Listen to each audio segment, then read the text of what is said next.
Yo guys, what's going on here? Welcome back to Myron's Garage. Today I thought I'd do a little bit of a different video and wanted to share with you guys what I'm driving at the moment. Obviously the Type R is being worked on, but I'm obviously got to get around somehow. My wife has a car, but I'm currently using this Kia Picanto, which technically belongs to my mother-in-law. She bought it brand new, and then my wife was driving it for over 10 years as her daily driver. So I've decided, you know what, I want a bit more, something a bit more fun, just to get me around the world, literally. And this is what I've bought.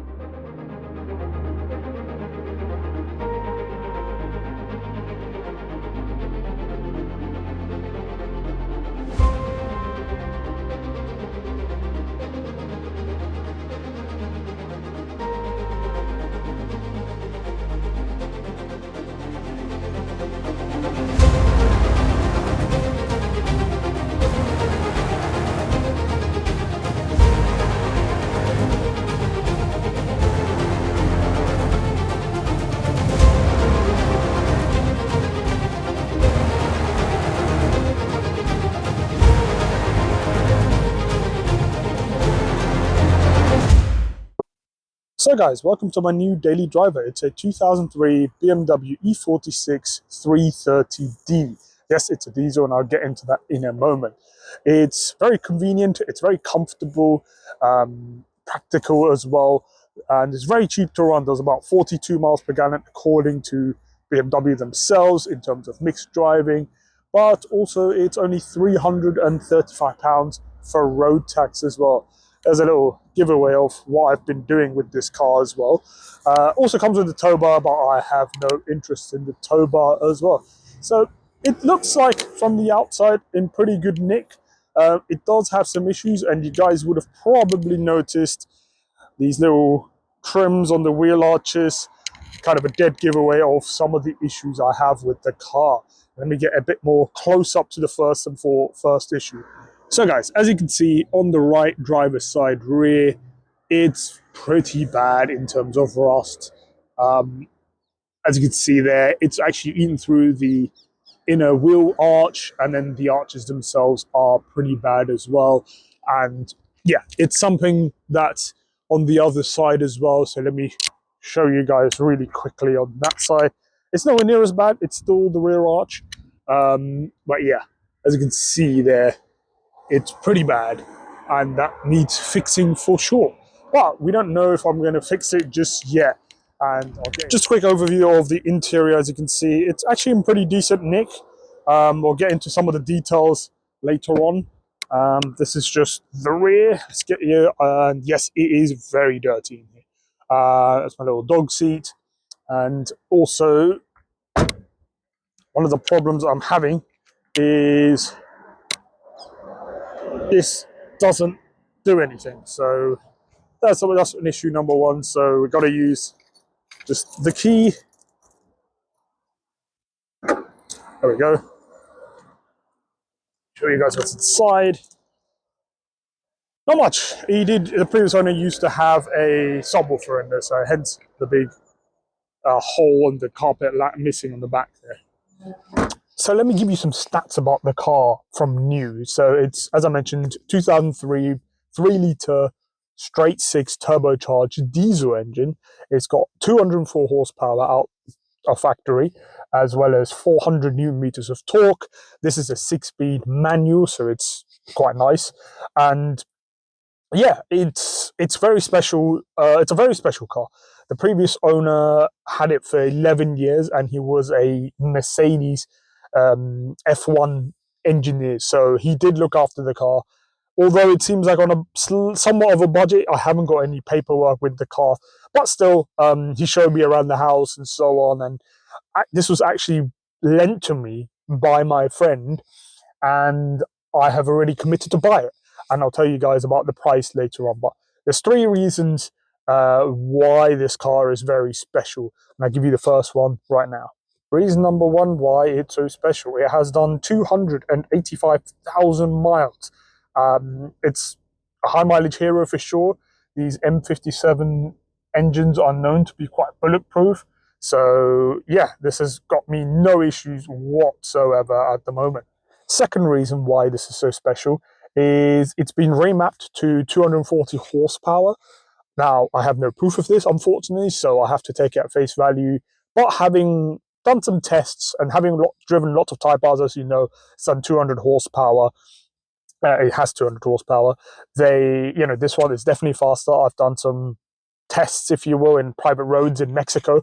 So I know that the 0 to 60 speed is usually 7 seconds on these out of the factory, but this is a lot quicker than that. So I think it has been mapped, and I will probably try and dyno it if I'm going to keep this as a project car. And third reason why this car is very special is it's a diesel, and I live in a ULEZ zone, and for some odd reason, and I've seen this on a few cars, this car is ULEZ compliant. So it's very special. You don't get any diesels, especially of this time, especially any M57s, engine-powered cars in the ULEZ zone. However, I have seen a few that somehow slip through the cracks. I've actually seen 2 Range Rovers with this same engine in Range Rover Vogue and a Westminster that I was very tempted to go after, and they were both ULEZ compliant. So the M57 have been known to kind of slip through the cracks for some reason through the ULEZ zone. So because of that, I think it's just a very nice car.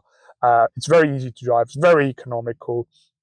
At the moment, I've got 58.4 showing, but when I did the journey, when I did a long journey, which was driving to Germany and back, I did over 700 miles and I averaged 59 miles per gallon, which again goes to show you might have been mapped because the extra urban figures for that BMW quote is 53, and I've done 59, and that included a few miles on the de-restricted Autobahn, doing 135 miles an hour, and was solid. But yeah, let me talk you through some of the things or some of my thoughts I have about this car whilst we go on a little drive, since I've never done that before. So guys, as mentioned, the car has some issues, and as you've seen already, the rust is pretty bad on the rear right. It's not too bad on the left side. It might be fixable without replacing the arch, but I'll only know once I get through the little plastic covers the previous owners put on, and so we'll have to see about that. A couple other issues. The passenger window regulator is broken, so that's something that we need to fix. Easy fix though, and about 30 quid to do. What else is there? The handbrake is pretty bad. It just doesn't really work. It's the honest answer. You pull it up really high, and it just doesn't really hold. So I have to always put it in some sort of gear to really stop it from going anywhere. What else is interior lights? The previous owners put LEDs in it, but they must have been really cheap LEDs, so they don't work. It's really annoying when you unlock the car and only one light works in the back. You want some sort of light coming through, obviously. So yeah, that's very frustrating for that. And then yeah, overall the boot, as I showed you guys, doesn't open either. In terms of mechanically, the only small thing is the oil light comes on when you start the car for about 3 seconds and disappears, so it's probably just a sensor. So that is going to be hopefully not a problem though. And so far I've loved this car so much. As I mentioned, I borrowed it off a friend because I helped him out with some engine stuff. He didn't have space on his driveway to look after the car, and he just said, hey, do you mind you can take this car for now and use it. So I was like, yeah, sure, I'll use it. I don't have a fun daily driver, although don't get me wrong, the Kia is actually a lot of fun. So yeah, it's definitely something that I really wanted to take with me when he offered it to me. So there's that. And yeah, he's actually said if I wanted it, I could buy it. So yes, I've already committed to buying this car. It's obviously done a lot of mileage, 285,000 miles. It's rusty in the rear, but other than those two, and the rear and the handbrake, other than those two kind of issues, The car is great. I love it. I've done over 700 miles in it, as I mentioned. You know, we've driven to Germany and back. No issues whatsoever. Everything was really good. And yeah, so I'm going to keep this car. I am going to buy it off him, and the offer I made that he accepted was 800 quid. And for a 330D with 240 horsepower potentially, this economical, this easy to drive and run, is very nice. So there are some people trying to barge in, even though they know that's not possible. So yeah, it is something that I'm going to keep. My only question is, do I make this also another project car? Now, as a new project car owner, I have heard stories of people never finishing their project cars, right? I'm going to work on the Honda, don't worry. But I have loved BMWs for a long time. I'm going to insert some images here, as you can see. I've owned 3 of them. I owned a 318i, which was an absolute shambles, and it was shit. Well, I'm going to bleep that. But it was terrible because I've never owned a BMW, and I learned about BMWs through that car. Then I've had a 130i with the N52 engines, which was brilliant. Then I had the 330i, as you can see here, which was also brilliant. Only thing putting me off with those cars, and the reason why I bought and sold them, is simply because they were very uneconomical, which is not shocking. But I was doing, at the time anyway, I was doing a lot of dropping my wife to the station and back, 3-minute drives. Car could barely get warm. So yeah, it just wasn't worth it. So when this 330 came up through a friend, I was just like, yes, I'm keeping this car for sure. It's really quick, it's really comfortable, as I mentioned as well. So yeah, now the question is, do I keep it as a project car? Do I do any work on it? Do I want to fix the rust on it? It has done 285,000 miles, but is ULEZ compliant? So there's a lot of questions I need to ask it. But I thought I'd show you guys my new daily driver. I have already done a full service on it before I went to Germany. So oil change, air filter, pollen filter, fuel filter. So that's all done. I didn't make a video on it because it was a very last minute thing that I had to go to Germany. So yeah, in the next video, I'm just going to show you guys in terms of cleaning it. I've always wanted to try and do a bit of a detailing video, so I'm going to do that. But I really hope you guys enjoyed this video. It's a bit different from the Honda content, of course.